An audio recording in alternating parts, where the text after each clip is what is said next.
Businessman Opinion. Mitra bisnis, Wakil Ketua KPK Nurul Gufron meminta maaf atas sederet kasus yang terjadi di tubuh anti rasuah itu.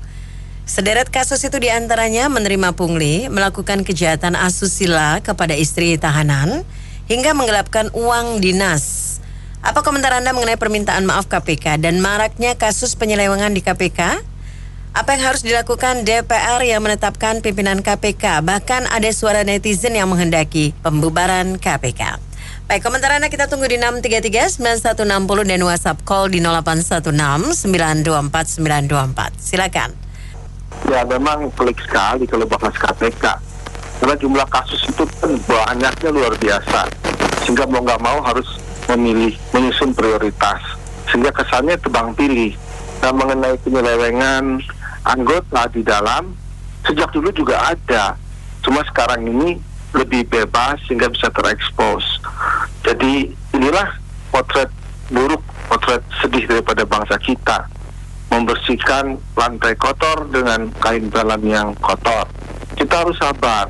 Yang penting lebih banyak kebermanfaatan daripada kekacauan yang ditimbulkan. Terima kasih. Permintaan maaf diterima dengan syarat hukum tetap dijalankan. Karena ya termasuk juga pemberatan, karena KPK adalah badan yang mengerti mengenai hukum. Itu aja. Ya, ini kalau dia minta maaf ya kita maafin. Ya dong. Cuma masalahnya what next? Apakah ini akan berulang? Apakah akan ada perubahan? Kan kita nggak tahu. Apa tindakan KPK selanjutnya? Masih jelas, gitu, terukur. Karena ini kan mereka dibayar uang pajak, itu berhak dong mentarin atau kritik. Ini semakin melempem. Terakhir ini Pak Luhut bilang tampungan kalau OTT melulu. Pencegahannya mana? Ini ada benernya juga, ya kita bukan anti OTT. Sekarang kita lihat yang diurusin KPK kecil-kecil. Itu ikan teri semua, kakapnya mana? Malah kejaksaan yang lebih ini. Kalau dibubarin janganlah, kecuali cariin kerjaan buat mereka. Nanti nggak ada kerjaan, tambah pengangguran. Ya, begitu aja. Makasih. Saya setuju dengan netizen itu bahwasanya bubarkan saja KPK, percuma buang-buang anggaran, buang-buang duit negara. Bubarkan saja sampai ke tai-tainya itu loh. Terima kasih. Ya, kalau saya pikir sih, kita kan semua orang pasti bisa berbuat salah. Kita, bagaimana caranya kita menseleksi anggota KPK itu buat masyarakat. Misalnya kalau ada seseorang yang salah, apakah lembaganya dibubarkan? Misalnya polisi ada yang salah melakukan pembunuhan terhadap dia punya bawahan. Apakah lembaga kepolisian Polri dibubarkan? Kan enggak juga. Itu bahkan harus dijaga dan kita hukum seberat-beratnya anggota KPK yang melakukan kesalahan, yang mereka melanggar sumpah jabatan. Tetapi di satu sisi kita memperkuat dengan melibatkan masyarakat ataupun juga orang-orang tertentu lah yang di DPR, di pemerintahan dan masyarakat supaya bisa dimonitor lebih baik. Karena namanya satu sistem pasti ada orangnya yang nggak benar, pasti ada. Terima kasih. Iya, saya appreciate ya. Baru kali ini saya dengar ada pejabat yang gajinya gede, lalu salah minta maaf. Walaupun salahnya bukan beliau yang buat, tapi masih minta maaf, merasa malu. Daripada temannya yang daripada jubirnya KPK, pada saat beras busuk 1.000 ton di sebelahnya dilaporkan oleh anak YouTuber kalau nggak salah, tapi ngomongannya jubir KPK gini, ya kalau memang ada seperti itu dilaporkan, jangan disiarkan di sosmed, karena kan kita juga butuh pembuktian. Ya ampun, terus sampai sekarang 1.000 ton beras dibusukkan di DKI kan nggak ada kabarnya. 1, 2, yang baru ini ada namanya Ibu Linda melaporkan bulan Mei bahwa ada 2 penyidik KPK yang menerima suap 2 juta US dollar dan dia punya rekamannya. Rekaman itu dia ambil sama dia pada saat bulan Desember tapi disimpan terlebih dahulu Desember 2022 dan disimpan terlebih dahulu ingin membuktikan, tapi setelah ada rame-rame yang namanya kejaksaan dikriminalisasi baru dia keluarkan lalu dilaporkan. Jawaban KPK, jubir KPK apa? Ya itu nanti kita tindak lanjuti. Bulan 5 sampai sekarang juga tidak ada lanjutannya. Dan banyak lagi di DKI 3,3 triliun tanah untuk DP 0 juga nggak ada ceritanya apa. Lebih parah lagi, jadi saya masih menghargai kalau yang punya sportivitas dan masih punya rasa malu bahwa beliau gajinya dibayar oleh rakyat, tapi kok teman-temannya berbuat salah ya. Jadi intinya masih memberi apresiasi daripada yang lainnya. Semoga yang lainnya juga punya rasa malu. Makasih. Ucapan minta maaf saya kira oke lah, kita menghargai ya, jiwa besar ya. Tetapi saya mencoba meng-highlight seharusnya KPK mempertontonkan kepada masyarakat hukuman terhadap oknum itu. Itu pertama, itu lebih penting. Karena mereka adalah lembaga anti rasuah. Justru yang oknum pegawai dia yang lakukan itu tindakan yang bersifat korupsi. Jadi bukan hanya minta maaf, tetapi harus diperlihatkan secara transparan hukuman untuk anggotanya. Lantas kedua, KPK juga harus membersihkan diri dari stigma yang dikaitkan dengan politik penguasa. Dalam hal ini apa? Tentu banyak kasus yang KPK harus berani. Dalam hal ini Pak Firly harus berani ya. Yang beberapa kasus yang seharusnya diangkat ke permukaan, tetapi beliau kadang mesti diskusi dengan Pak Mahfud dan lain-lain. Saya kira Pak Firly atas nama lembaga ini harus kuat dan independen benar-benar. Salah satu cara yang bisa dipertunjukkan kepada masyarakat bahwa KPK itu independen. KPK itu harus mendesak DPR untuk segera mensahkan rancangan undang-undang perampasan aset dari koruptor, kemudian pengaturan uang kartal. Kemudian juga di dalamnya ada memiskinkan koruptor.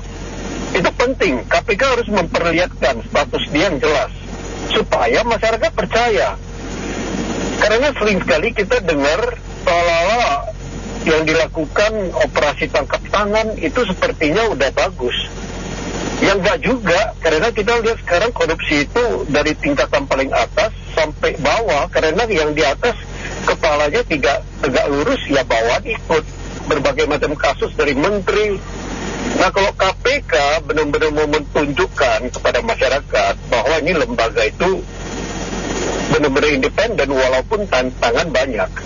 Desak DPR bersama masyarakat, bersama mahasiswa juga muncul. Mahasiswa kemana semua? Desak pemerintah untuk rancangan undang-undang itu. Karena apa? Kadang-kadang KPK operasi tangkap tangan, lantas jaksa KPK menuntut. Tuntutannya oke, cukup tinggi, tetapi hakim memutuskannya itu dikurangi. Belum lagi masa penahanan ini itu pengurangan lagi. Nah dalam hal ini KPK tunjukkanlah ke masyarakat bahwa ini lembaga ini benar-benar independen dan tidak dimanfaatkan secara politik. Saya kira gitu.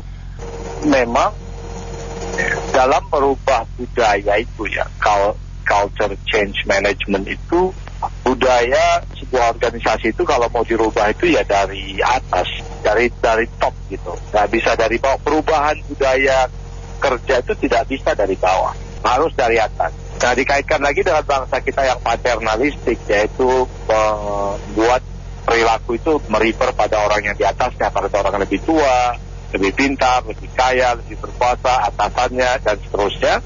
Maka ini juga menunjukkan bahwa kalau anak-anak yang ada di KPK itu, dikatakanlah anak-anak kalau middle management ke bawah itu melakukan kesalahan-kesalahan, patut diduga, dan ini wakil ketua KPK atau Dewan Komisioner KPK juga harus melihat apakah secara perilaku organisasi, ini pimpinan-pimpinannya memang melakukan kesalahan nggak?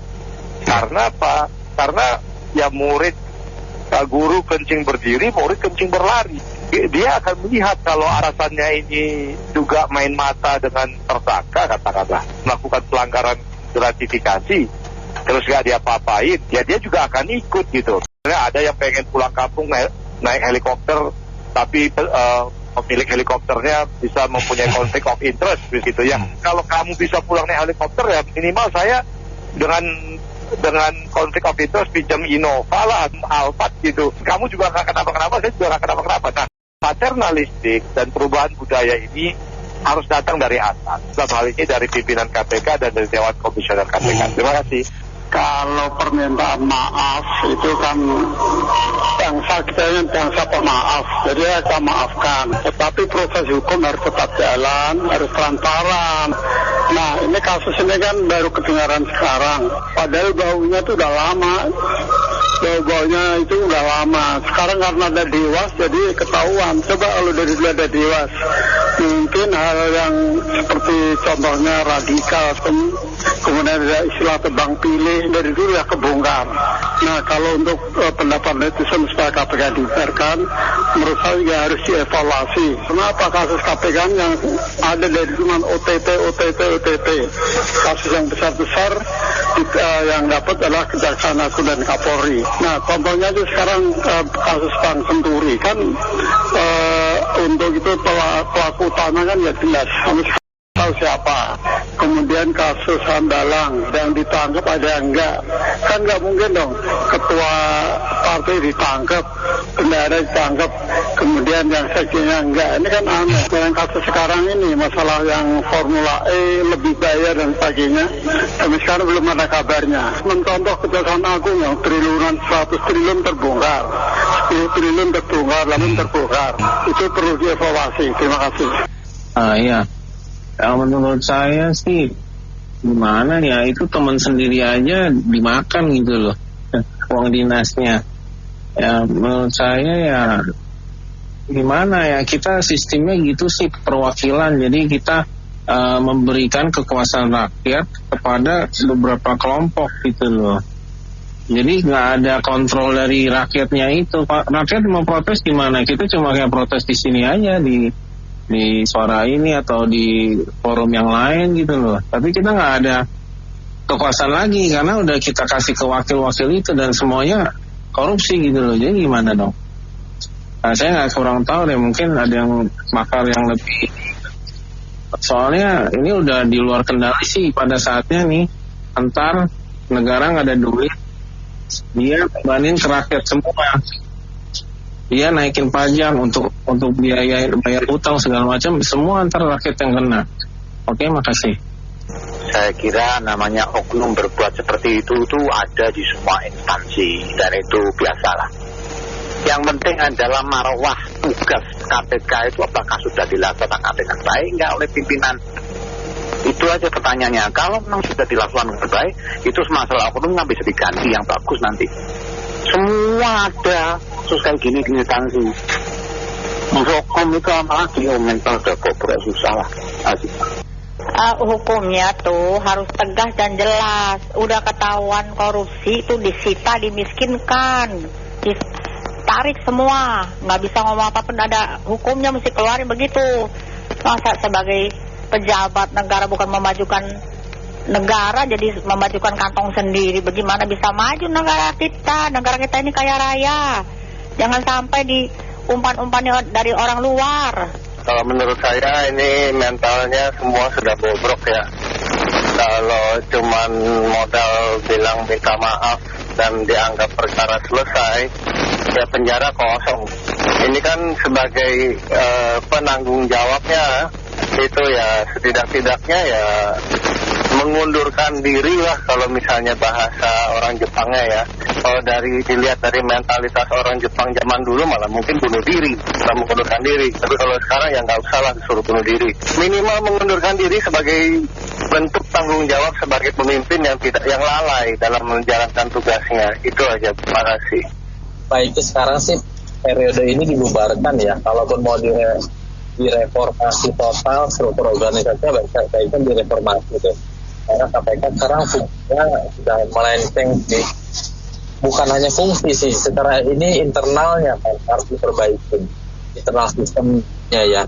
Yang tadinya dicontoh sama negara-negara lain, sekarang malah jadi bahan cacian netizen ya. Menurut saya sih sementara dinonaktifkan dulu ya untuk perbaikan ke depannya. Lalu lah kalau KPK sendiri seperti ini gitu loh, kita perkuat dulu kejaksaan, kepolisian dulu deh. Sekarang KPK sementara Indonesia dinonaktifkan saja dulu.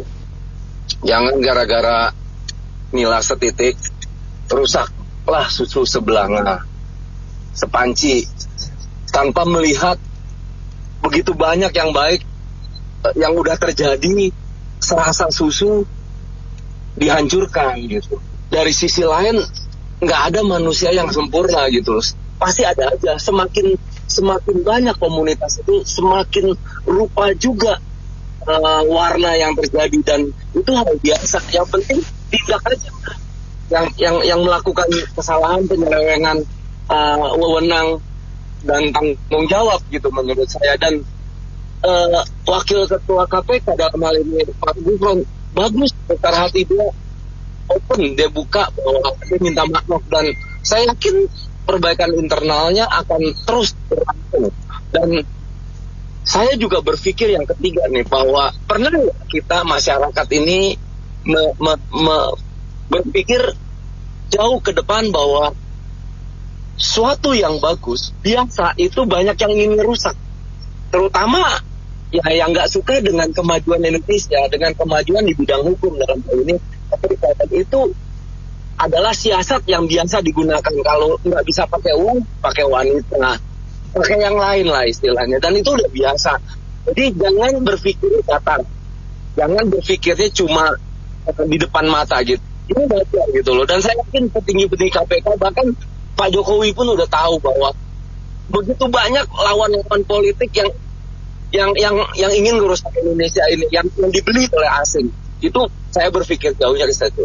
Cukup mengejutkan sebenarnya, karena KPK ini kan salah satu produk pasca reformasi, di mana menjadi salah satu institusi yang bertugas untuk secara khusus menangani masalah korupsi. Tetapi di dalam tubuh KPK sendiri ternyata terdapat atau terjadi korupsi di dalamnya gitu ya. Memang lalu kalau nanti terjadi begini ya lalu hampir sama dengan sebelum reformasi gitu. Jadi saya pikir memang juga seleksi di KPK harus berbeda dengan seleksi di institusi yang lain, supaya marwah KPK ini bisa tetap terjaga sesuai dengan tujuan reformasi. Mendingan dijajah lagi aja dah. Saya nggak rela gitu duitnya dimakan sama bangsa sendiri gitu loh. Ya menurut saya sih nggak ada obatnya gitu loh. Semuanya kena. Jadi yang bener nggak bakal bisa bertahan. Mau seorang dua orang gitu nggak bakal bisa lah. Oke, makasih. Ya. Kalau kita sih usulnya begini, namanya pelanggaran hukum kan sekarang udah biasa gitu, nggak yang kena juga nggak malu lagi, nggak punya malu lah, urat malu aja udah pada hilang. Itu hukumannya itu diperberat hukumnya, apalagi kalau penegak hukum itu melanggar itu ya mestinya hukumnya 2 kali lipat, karena dia itu udah dipercaya ternyata nggak amanah, pelanggarannya banyak lah, makanya kalau penegak hukum ya 2 kali lipat. Kalau yang pelanggaran hukum ya berat juga, tapi setengahnya. Makasih. KPK, Komisi Pemberantasan Korupsi. Tapi ketika orang-orang yang ada di dalam KPK sendiri melakukan korupsi, saya rasa permintaan maaf saja tidaklah cukup. Di sini sebagai Ketua KPK tuh Pak Firly Bahuri lah harusnya mundur dan keluar dari KPK sebagai bentuk rasa tanggung jawab moral. Tapi budaya mundur di sini sebagai pejabat saya rasa sulit dilakukan. Kalau ditanya apa yang dilakukan DPR dalam penetapan pimpinan KPK, saya rasa penetapan pimpinan KPK ini tidak hanya cukup fit and proper test yang dilakukan di gedung DPR. Nah, undang-undangnya yang justru harus diubah untuk kasus korupsi ini. Hukuman yang paling berat mati. Nah, para pejabat tidak hanya ada revolusi mental ya yang sering digaung-gaungkan, tapi harus ada revolusi akhlak. KPK harus tetap ada di Indonesia karena paling tidak ada lembaga yang fokus terhadap pemberantasan korupsi di Indonesia. Oke, thank you. Saya mau bilang gini sih, saya kan usaha ya, semuanya maling. Mau apa dibilang kalau Kristen anak Tuhan, kalau yang di Muslim itu sering sholat, semuanya minta gitu. Nah terus kalau KPK begitu, normally lah, itu normally tapi bukannya berarti boleh ya. Saya sebel memang gitu, tapi saya kan tetap nggak bisa ya. Yang sering gini sih ya, kita tuh disayang, lalu mereka cari rival dua gitu ya, dua yang mau tender gitu jadi 3 sama saya. Dia naikin semua, Bu, saya suruh naikin. Setelah naikin, dia minta tuh yang selisih yang dari awal saya berikan. Begitu semua deh gitu. Jangan ini deh yang komentar-komentar juga. Kadang-kadang, KPK bla bla bla. Ya kita juga maling gitu. Itu banyak deh gitu. Jangan tutup mata baik di pemerintahan. Ya, poin-poin saya juga ada di pemerintahan sama swasta gitu. Maling, pada minta gitu. Nah kalau KPK begitu, ya memang mesti dikontrol sih sebenarnya gitu ya. Tapi kontrolnya gimana kalau semuanya maling gitu. Ini perlu ada yang di-insert gitu kali ya di dalam jiwa-jiwa kita gitu. Kalau enggak sih semua maling deh. Saya sih enggak begitu pesimis, tidak. Tapi saya yakin ini mesti diberesin secara fundamental. Terima kasih. Era Soeharto dulu ya, itu pertumbuhan ekonominya sangat bagus ya, 8-10%. Nah, tapi akhirnya dianggap buruk ya, karena dan akhirnya jatuh gitu, karena dianggap terlalu banyak korupsinya gitu, terlalu banyak korupsi waktu itu. Nah kita bandingkan dengan sekarang yang sudah 20 tahun lebih kita reformasi gitu. Yang dulu tujuan awalnya kan orang teriak-teriak bagaimana caranya agar untuk mengurangi korupsi lah setidaknya. Nah sekarang malah yang sudah dipimpin oleh seorang presiden yang luar biasa hebat gitu kan, dipilih langsung oleh rakyat dan ya dibilang presiden terbaik gitu. Tetapi faktanya itu KPK malah diperlemah gitu. Ada undang-undang KPK direvisi sehingga beberapa kewenangan KPK dicabut gitu, dan jadilah seperti KPK sekarang ini malah arah-arahnya akan dibubarin gitu kan. Nah ini fakta berikutnya memang yang aneh gitu ya di presiden di era sekarang yang dibilang hebat gitu. Pertumbuhan ekonomi itu malah jauh di bawah daripada yang sebelumnya gitu. Zaman Soeharto bisa 8-10, sekarang hanya 5% per tahun. Nah padahal kemarin sebelum ini bisa tumbuh 6% gitu. Nah belum lagi ngomongin utang yang kemarin sebelum-sebelumnya hanya 25% ya, rasio utangnya 3% dari PDB, sekarang sudah naik ke 40% dari PDB. Nah jadi dengan utang segitu tinggi pun ekonomi nggak naik gitu. Nah ini kan sangat mencurigakan gitu. Semoga para pemimpin bangsa terpanggil ya. Ini masalahnya bukan KPK gagal atau siapapun departemen mana yang gagal. Ini adalah masalah mental bangsa, mental rakyat Indonesia. Makanya saya sangat-sangat tidak mendukung Jokowi. Karena apa? Program yang digalangkan katanya revolusi mental, mana ini sekarang? Saya tagih walaupun cuma tinggal beberapa hari beliau berkuasa. Memang di bidang lain sukses, tapi bidang revolusi mental, Masya Allah, ini katanya negara muslim terbesar, tapi kenapa menjadi begini? Masalahnya cuma satu ya. Semua departemen, semua yang ada di sana semuanya kepentingannya kepentingan politik. Mereka tidak sadar bahwa rakyat ini sengsara ya. Rakyat ini susah ya. Makanya yang dibutuhkan adalah empati. Sadar dong bapak-bapak di atas sana ya. Nah tolong kembalikan aja lagi pendidikan seperti zaman model dulu ya. Ada namanya pendidikan budi pekerti, ada yang namanya pendidikan kalau orang Jawa itu ada unggah-ungguh segala macam. Kembalikan itu. Terima kasih. Ya, ini sebenarnya mesti ditanyakan ya Lord Luhut ya, yang dari awal nggak setuju dengan banyaknya OTT. Dia sampai nanya KPK, apa yang kamu banggakan dengan banyaknya OTT yang penuh drama? Ya saya kita cuma mau bilang dramanya itu bikin senang rakyat, bikin rakyat puas. Kalau ini dramanya malah bikin rakyat dongkol, ya sama-sama drama juga pada akhirnya. Ini OTT semakin sedikit tapi malah KPK-nya yang ketahuan semakin bodoh. Jadi nggak ada salahnya juga kalau ada yang berpikir ya KPK lebih baik dibubarkan karena udah nggak sesuai dengan KPK di awal. Ini sejak awal dengan RUU KPK Dewas, mana Dewasnya sekarang nggak kerja, nggak ada kinerjanya, malah KPK-nya semakin hancur. Menurut saya minta maaf boleh, tapi harus ada tindakannya. Ya orang seperti itu harus dipecat. Nanti penggantinya kalau begitu lagi harus dipecat. Jadi kalau orang sudah tahu kalau resikonya dipecat pasti mikir gitu loh. Jadi untuk di KPK, jadi harus di KPK harus tegas gitu loh. Anak buahnya harus dipecat, cari yang bagus. Masa sih tidak ada orang yang masih idealis yang pengen memajukan Indonesia?